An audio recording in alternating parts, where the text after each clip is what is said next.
Dia, tudo bem? Como tá você?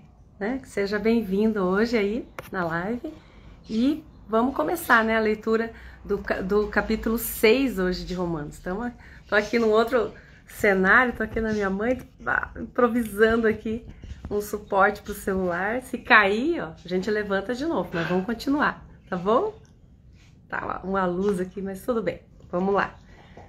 Cadê a Ali? Bom dia, Ali! Ela que gosta do cachorro da minha mãe tá aqui, o arteiro. Daqui a pouco ele começa a bagunçar. Então diz assim no capítulo 1: Então que diremos?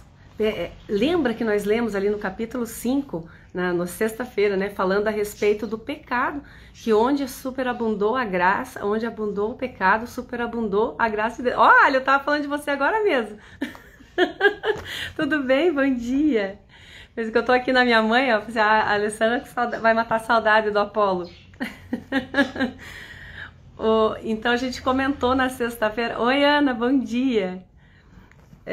Que onde a Bíblia fala ali no capítulo 5, né, que onde abundou o pecado, superabundou a graça de Deus. Daí aqui esse capítulo 6 é bem um complemento de tudo aquilo que ele estava falando lá atrás. Oi, Cícera, bom dia. Hoje estou toda animada, segunda-feira já.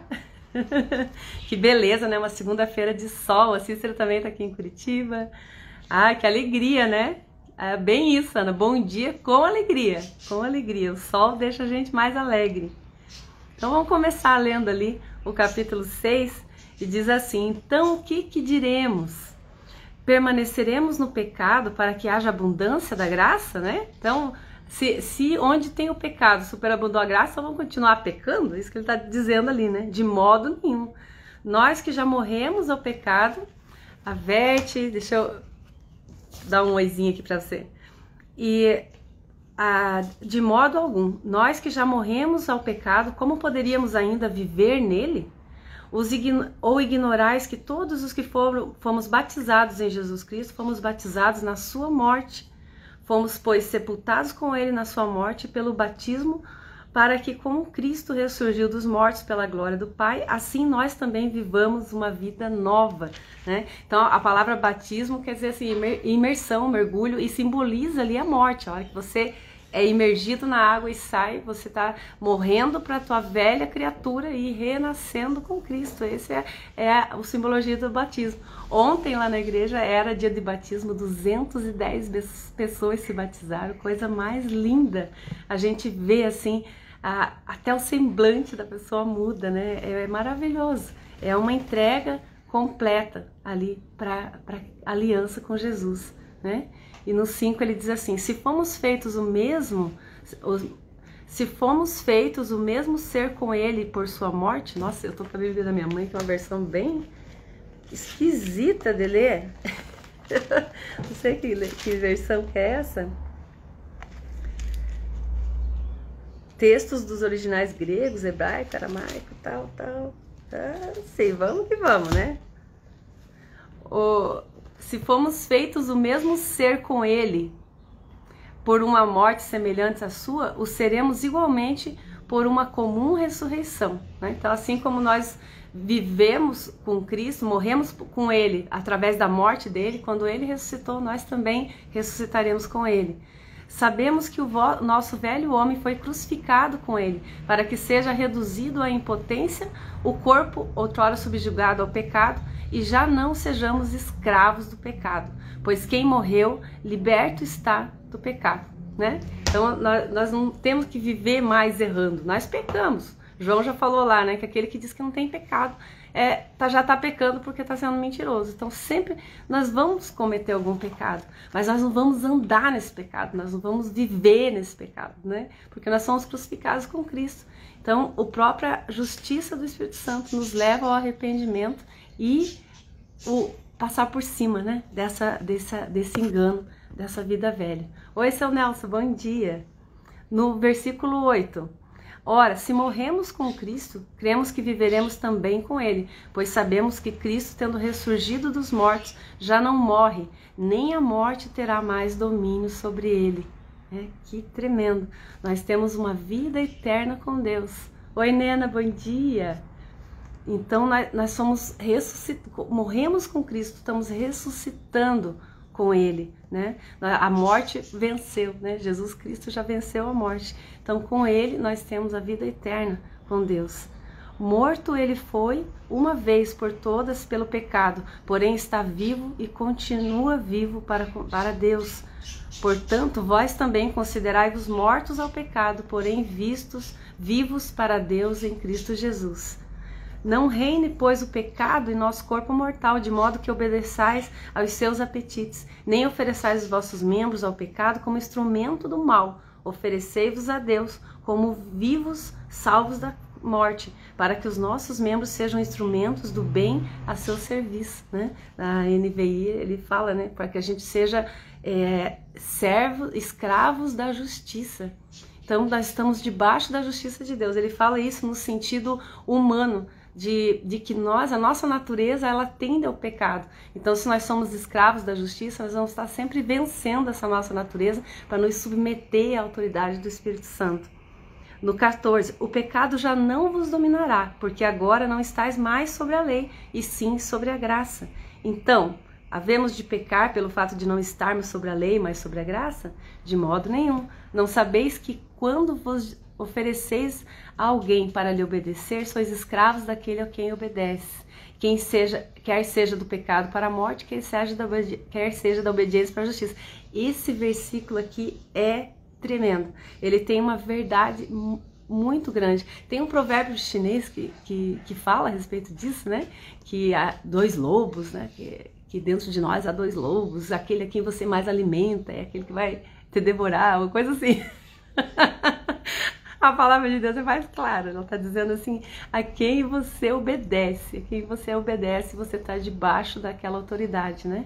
Então, quando a gente entrega a nossa vida para Jesus, não é só um ato, levantei minha mão, entreguei minha vida para Jesus, declarei isso pela minha boca, mas você está submetido a essa autoridade, é uma vida com Cristo, né? Então, se você entrega a sua vida para Jesus, mas obedece aquilo que o inimigo fala no teu coração, acredita nas coisas que ele diz a teu respeito, né? Deixando o medo, a ansiedade entrar no teu coração, você não está sendo escravo de Cristo, mas escravo daquilo que leva ao engano, né? Então, nós temos que alimentar o Espírito Santo dentro de nós, alimentar o nosso espírito, né? Para que ele esteja ali, essa conexão com o Espírito Santo de Deus e ouça das grandezas, da profundeza do alto, para que a gente ande de acordo e conformidade com a palavra do Senhor, todos os dias. A Bíblia fala, né, que o povo padece porque lhe falta entendimento. Então, quanto mais a gente cresce nesse entendimento da palavra, menos sofrimento a gente tem, porque o Espírito Santo que está dentro de nós é o Consolador. Ele conhece as profundezas de Deus e ele fala ao nosso espírito acerca dessas grandezas e nos traz o consolo, né, a paz. No 17, graças a Deus, porém, que depois de ter sido escravos do pecado, obedeceis de coração a regra da doutrina na qual tendo sido instruído, e libertos do pecado, vos tornamos servos da justiça. Vou me referir de linguagem corrente entre homens, por causa da fraqueza da vossa carne, pois como puseste os vossos membros a serviço da impureza e do mal para cometer a iniquidade, assim ponde agora os vossos membros a serviço da justiça para chegar à santidade. Então é abnegar daquilo que nós somos, das nossas próprias vontades, para escolher viver de acordo com a vontade de Deus, em busca dessa santidade, né? A palavra fala assim, sede perfeitos como eu sou perfeito. Deus nos criou perfeitos. As nossas dificuldades, as situações, os traumas que a gente vai vivendo vai manchando essa perfeição que Deus criou. Mas quando a gente está em Cristo, Ele traz o resgate de novo para a nossa verdadeira essência, para a nossa verdadeira identidade, para aquilo que Ele nos criou para ser. E nós somos lavados de novo, né? No sangue do Cordeiro, somos purificados, somos tornados santo e perfeito como Ele nos criou. Amém? Oi, Lu, bom dia! No 20, quando eres escravos do pecado, eres livres a respeito da justiça. Que fruto produzireis, então? Frutos dos quais agora vos envergonhais? Né? O fim deles é a morte. Mas agora que estamos libertos do pecado e feitos servos de Deus, temos fruto de santidade, e o termo é a vida eterna, né? Então, quando nós damos fruto de acordo com essa justiça de Deus, nós temos a herança da vida eterna nele. Porque o salário do pecado é a morte, enquanto o dom de Deus é a vida eterna, vem de nosso Senhor Jesus Cristo, né? O pecado, o salário do pecado é a morte, né? Aquilo que leva você para o engano, leva você para a morte, enquanto Jesus nos dá a vida, e vida em abundância. Ele falou que foi essa a missão dele, né? Ele veio para isso. Lá em João 10:10 fala: eu vim para que todos tenham vida e a tenham em abundância, né? Então, que a gente possa viver essa plenitude, essa vida abundante que Deus já nos deu, já preparou para nós, como nós vemos lá em Efésios, né? Bendito Deus e Pai de nosso Senhor Jesus Cristo, no versículo 3 lá, do capítulo 1, que nos abençoou com toda sorte de bênçãos nas regiões celestiais em Cristo Jesus. Então tudo já é nosso, Deus já nos deu. Nós só temos que ser transformados para acessar essa bênção que Deus já preparou para nós, né? Então tem um louvor que fala: Deus está preparando uma bênção para você. Na verdade, Deus está te preparando para receber. Deixa se moldar, entrega a tua vida, o teu caminho ao Senhor, porque Ele tem cuidado de nós, né? Aprende a conhecer cada vez mais, porque é mais fácil a gente confiar em quem a gente conhece. Amém? Beijo grande para vocês, obrigada pela companhia. Até amanhã, se Deus quiser, estamos aqui, ó. Vamos manter, acho que esse horário das 7h16? Bom, se não, uma hora a mais a gente está aqui, se Deus quiser. Beijo grande, gente.